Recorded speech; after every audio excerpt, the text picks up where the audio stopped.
what we have designed is a basic echocardiographic course, and the idea is to introduce basics of echocardiography for the beginners as well as people who are already doing echoes but would like to kind of cover it in more details and in a structured manner. So it's a structured course.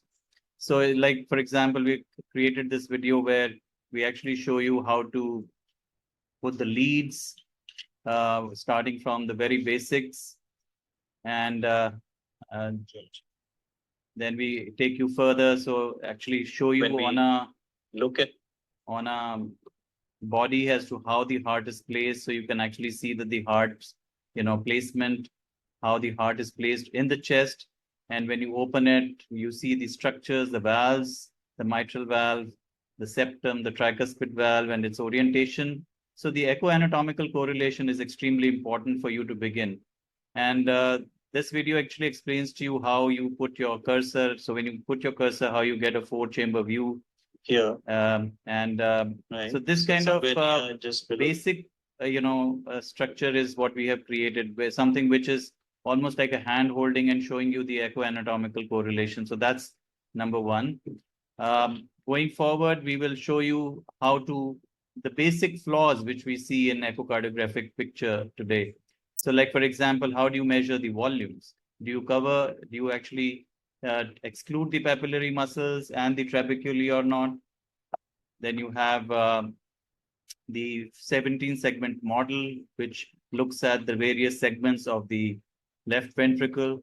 You have the coronary supply, which we will be showing you and teaching you as to what happens in anterior wall MI, inferior wall MI, or circumflex territory, LED involvement, etc. This is a suprasternal view where you can look at the origins of various great arteries, the arch and the carotids, as well as the subclavian arteries. This is the right parasternal view, which is very commonly seen or done for looking at the aortic stenosis. This is a large aneurysm of the left ventricle with significantly decreased LV function. But then how do you use modified Simpson's method to get the exact ejection fraction of about 16% in this? This is another view where you can see the inferior wall is completely scarred. The EF is extremely reduced, severe LV dysfunction. The diastolic function, so this is the right ventricular dysfunction. The PA pressures are raised. The PR, how do you judge the pulmonary regurgitation and the PADP? Then again, Simpson's method to look at the ejection fraction of 23%, looking at the diastolic function, looking at the RV function. Also, we'll touch upon a little bit of RV strain and 3D as we go along, though that's part of the advanced course. Then some spot diagnosis. For example, here you can see the posterior wall is involved and there's a large aneurysm of the inferior wall. So these are classical of sarcoids. So these spot diagnosis also we will be touching upon. Then you look at the clots. Look at this patient of SLE with hypercoagulability having apical thrombus in the RV as well as in the LV.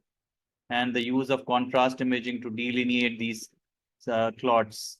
So, this is a case of pulmonary embolism where the right ventricle is dilated. There is a D-shaped septum. You can see a clot here and here in the right ventricle.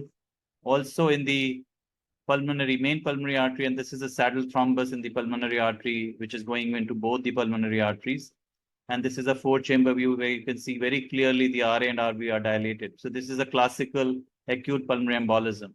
So we will be touching upon cases like these. These are very classical cardiac amyloid pictures where you can see a cherry on top appearance on strain imaging.